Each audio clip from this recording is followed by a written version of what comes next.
ou l'un de vos proches venez de recevoir le diagnostic de la maladie d'Alzheimer. Malgré le choc de cette annonce, il est important que vous sachiez que vous n'êtes pas tout seul. Bonjour, je m'appelle Anne Baudré. Moi et ma famille avons aussi été touchés par la maladie d'Alzheimer. En fait, cette maladie touche près d'un Canadien sur 20 âgé de plus de 65 ans. Il existe de nombreuses ressources pour vous aider à comprendre les changements qui se produiront dans les années à venir. L'évolution de la maladie d'Alzheimer est une série de vidéocassettes et de livrets d'informations sur la maladie d'Alzheimer. Les 3 premiers modules, destinés aux aidants naturels, correspondent aux 3 phases de l'évolution de la maladie. Ce 4e module s'adresse aux personnes atteintes de la maladie et aux aidants.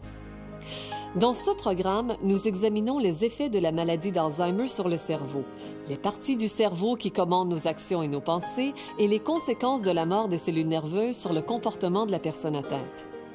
Mieux comprendre ce qui se passe dans le cerveau, c'est aussi mieux comprendre les symptômes de la maladie d'Alzheimer. Vous trouverez d'autres informations sur les changements provoqués par la maladie dans le livret qui accompagne cette vidéocassette.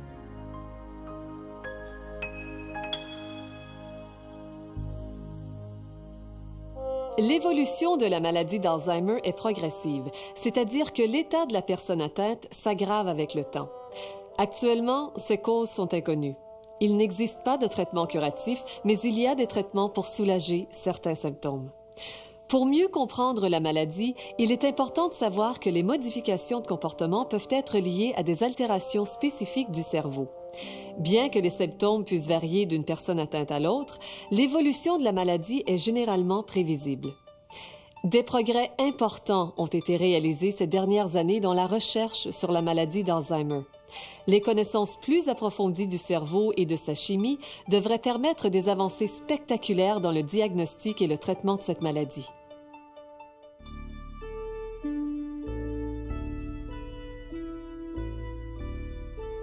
Le cerveau humain se compose de plusieurs parties, toutes reliées entre elles, mais distinctes. Le cerveau est en fait un gigantesque réseau de communication formé de milliards de cellules nerveuses appelées neurones. Les neurones reçoivent et envoient des messages sous forme d'influx nerveux qui cheminent à travers un réseau très complexe. Pour comprendre les effets de la maladie d'Alzheimer sur la fonction cérébrale, il est important de saisir les mécanismes de traitement de l'information qui interviennent dans le cerveau. Le cerveau est en quelque sorte le centre de contrôle du corps pour les actions et réactions aux stimuli dans notre environnement. Pour simplifier, voici comment il fonctionne. Un neurone transmet des influx nerveux aux neurones voisins par l'intermédiaire d'une axone. L'articulation entre les neurones est appelée synapse. Des molécules sont libérées à la terminaison des axones et traversent la synapse pour se fixer au récepteur du neurone voisin. Cette liaison peut provoquer l'excitation d'un nouvel influx nerveux et ainsi de suite. C'est une description simplifiée, mais c'est ainsi que se déroule la transmission des messages dans le cerveau. Je vais prendre un exemple banal de la vie de tous les jours pour vous montrer comment des fonctions contrôlées par différentes régions du cerveau sont étroitement liées entre elles. D'abord, vous pensez « j'ai envie d'une tasse de café ». À partir de là, les différentes parties du cerveau impliquées doivent déclencher toute une série de tâches aboutissant à la dégustation de votre tasse de café. Le cerveau doit allumer le moteur qui vous ordonne de vous lever et d'aller dans la cuisine. Puis, il doit se souvenir où est rangé le café.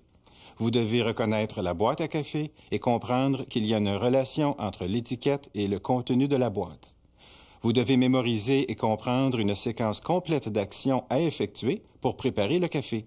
Ouvrir la boîte, trouver la mesure et le filtre, doser le café et le verser dans le filtre. Vous devez savoir qu'il faut mettre un filtre dans le panier et comment le placer. Vous devez aussi savoir que le panier doit être placé d'une certaine façon dans la cafetière. Ensuite, vous avez besoin d'eau. Le cerveau doit faire le lien entre la représentation visuelle du robinet et l'action de faire couler l'eau. Vous devez savoir qu'il faut mesurer la quantité d'eau exacte et comment la verser dans la machine.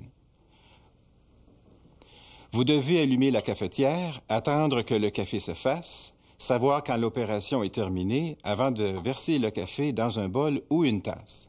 Et enfin, vous devez éteindre la machine. Votre cerveau doit vous rappeler que vous devez mettre du lait et du sucre dans le café, puis que vous devez porter la tasse ou le bol à vos lèvres pour le boire. La zone du cerveau qui contrôle le réflexe d'avaler doit fonctionner correctement. Et voilà, vous pouvez déguster votre tasse de café. Comme vous le voyez, le cerveau doit effectuer toute une série d'actions compliquées pour réaliser une idée toute simple.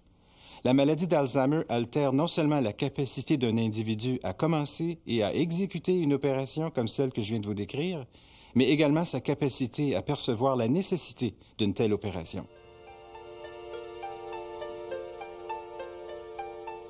Un certain nombre de théories essaient d'expliquer les causes de ces altérations du fonctionnement du cerveau et de comprendre pourquoi, dans certains cas, elles peuvent provoquer la maladie d'Alzheimer. Ce que nous savons, c'est que la moindre altération de l'un des mécanismes du cerveau peut entraver son fonctionnement normal. On sait désormais que la maladie d'Alzheimer est caractérisée par la présence de deux structures anormales dans le cerveau, les plaques amyloïdes ou plaques séniles et les écheveaux neurofibrillaires. Les plaques séniles sont des dépôts protéiques plus ou moins denses qui se forment à l'extérieur et autour des cellules nerveuses. On ignore encore si elles sont la cause ou le sous-produit de la maladie d'Alzheimer, mais on sait qu'elles entraînent la destruction des neurones avoisinants. Dans les neurones atteints se trouvent des écheveaux de filaments anormaux que l'on appelle écheveaux neurofibrillaires. Il semblerait que ces enchevêtrements détruisent la structure interne des cellules. À la suite de la destruction des neurones par la maladie d'Alzheimer, les fonctions contrôlées par les régions du cerveau atteintes, comme la mémoire, le langage, la résolution de problèmes, etc., sont altérées ou disparaissent. Les neurones ne fonctionnent plus, perdent leur capacité à communiquer entre eux et meurent. Cette destruction des neurones s'accompagne d'une réduction de la taille et du poids du cerveau. On comprend mieux le fonctionnement du cerveau en observant les parties qui le composent. Les lobes frontaux, ici en haut et à l'avant de la tête. Les lobes pariétaux, ici en haut derrière les oreilles. Les lobes temporaux, qui sont les parties arrondies situées sous les lobes frontaux et pariétaux. Ils sont logés derrière les tempes et devant les oreilles de chaque côté du cerveau. Et enfin, le lobe occipital, dans la partie postérieure du cerveau. Une autre structure importante du cerveau est le système limbique, lequel est logé en profondeur dans les lobes frontaux et temporaux. Le cerveau peut également être divisé en deux régions, l'hémisphère gauche, qui contrôle le langage et la pensée analytique, et l'hémisphère droit, qui est responsable de l'orientation dans l'espace, de l'attention et de la pensée en général. Au fil du temps, la maladie d'Alzheimer atteint de nombreuses régions du cerveau. Elle ne prend pas la forme d'un événement spécifique, comme l'accident vasculaire cérébral qui survient brusquement ou comme certaines maladies dégénératives du cerveau qui touchent initialement le lobe frontal. Au début, chaque personne est atteinte d'une façon particulière en fonction de sa personnalité, de son histoire personnelle et de ses expériences. Mais par la suite, l'évolution de la maladie est caractéristique chez la plupart des personnes. Autrement dit, les modifications du comportement de l'individu peuvent être le signe de lésions dans certaines régions du cerveau. Examinons à présent les principaux sujets de préoccupation dans la maladie d'Alzheimer.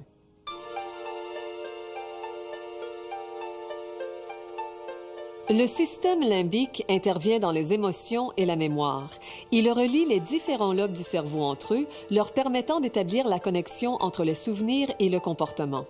Il gère également les émotions et certaines fonctions quotidiennes comme le sommeil et l'alimentation. Le système limbique est attaqué dès le début de la maladie d'Alzheimer. Lorsque le système limbique est atteint, il arrive fréquemment que la personne, n'arrivant plus à retrouver un objet, pense qu'on le lui a volé. Elle peut alors se mettre en colère et accuser les autres d'avoir volé l'objet en question. Un moyen efficace de désamorcer la situation est d'éviter de contredire et de lui conseiller un plan pour retrouver ou remplacer l'objet perdu. Les lobes temporaux abritent la structure responsable de la mémoire, l'hippocampe, qui fait également partie du système limbique. C'est là que sont traitées la mémoire visuelle et la mémoire verbale. La mémoire verbale, ce sont les souvenirs de ce que nous avons lu, dit ou entendu. La mémoire visuelle, c'est la mémoire que nous sollicitons pour reconnaître les objets, les visages et les lieux pour nous repérer dans notre environnement. Les lobes temporaux contrôlent aussi la mémoire de l'apprentissage récent et la mémoire immédiate. Nous savons que les lobes temporaux sont atteints lorsque la personne commence à avoir des trous de mémoire. Elle oublie, par exemple, ce qui s'est passé il y a 5 minutes. Elle ne se souvient plus des événements récents. Elle vit dans le moment présent. La réalité se réduit à ce qu'elle voit. Par exemple, si vous rendez visite à une personne atteinte de la maladie au-delà des stades légers, elle ne conservera aucun souvenir de votre visite après votre départ. Pour elle, vous n'êtes jamais venu parce que vous n'êtes pas là à cet instant. Elle ne peut plus établir de lien entre le temps et l'espace et la réalité du moment présent. La personne peut perdre ses aptitudes de vocabulaire et avoir de la difficulté à comprendre le sens des mots.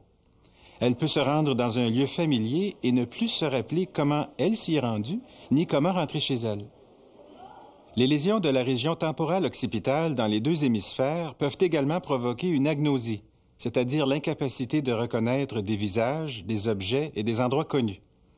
Pour la personne atteinte de la maladie d'Alzheimer, ce symptôme doit être terrifiant. Et pour les aidants, c'est l'un des symptômes les plus douloureux, car il marque le moment où l'être cher ne les reconnaît plus. Un conseil utile pour aider une personne à qui on a diagnostiqué l'agnosie consiste à placer des photos avec les noms des personnes qu'elle représente bien en vue tout autour d'elle. Ces photos l'aideront à se souvenir d'un moment particulier avec ses proches. L'agnosie s'applique également aux objets. Ainsi, la personne ne reconnaît plus un objet familier ou ne comprend plus son utilité, comme par exemple une brosse à cheveux.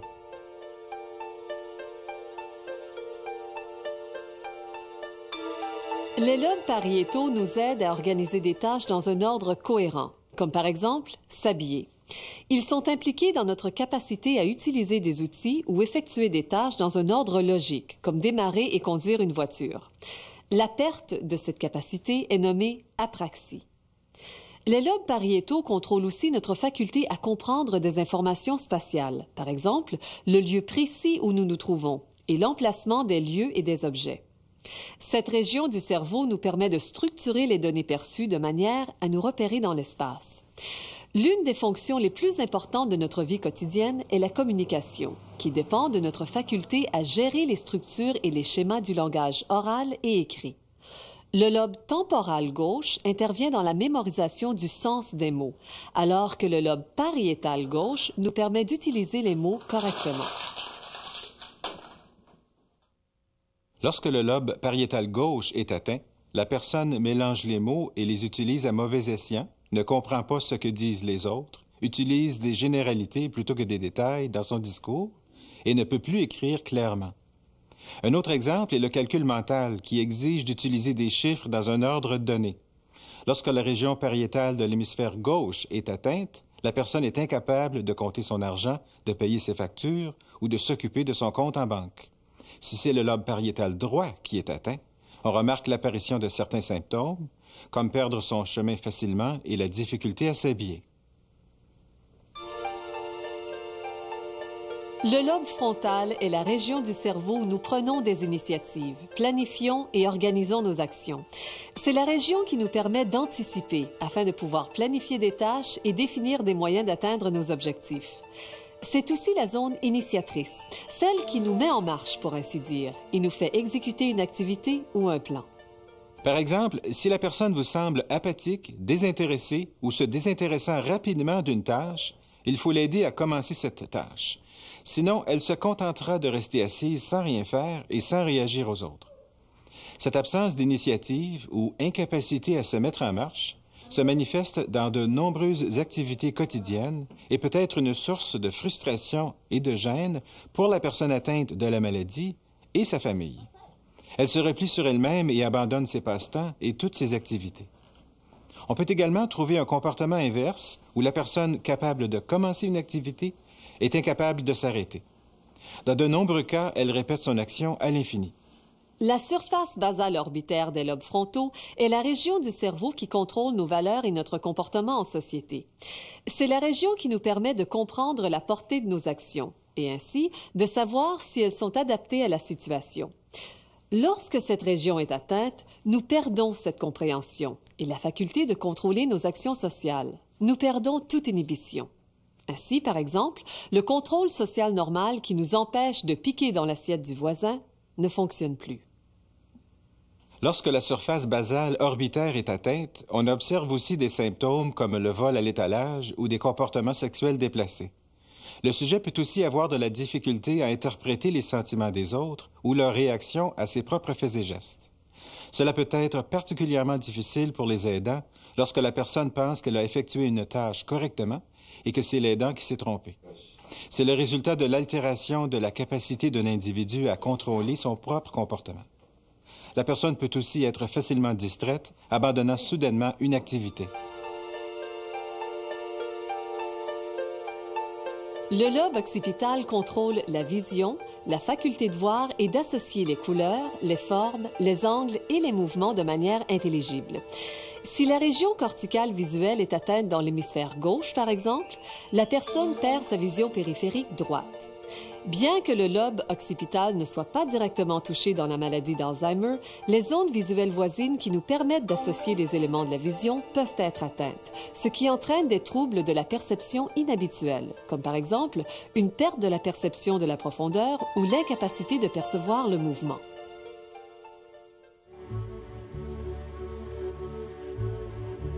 Bien qu'il soit impossible de régénérer les neurones détruits par la maladie d'Alzheimer, il existe plusieurs traitements et stratégies thérapeutiques susceptibles d'aider la personne atteinte de la maladie et l'aidant. Ces stratégies contribuent à réduire le niveau de stress des aidants et permettent à la personne atteinte de la maladie de vivre le mieux possible. Pour le bienfait des aidants et de la personne atteinte, il est important d'encourager celle-ci à s'adonner à des activités qui l'intéressent. Comprendre et tirer le meilleur parti des derniers points forts de la personne atteinte de la maladie est bénéfique pour celle-ci et pour les aidants.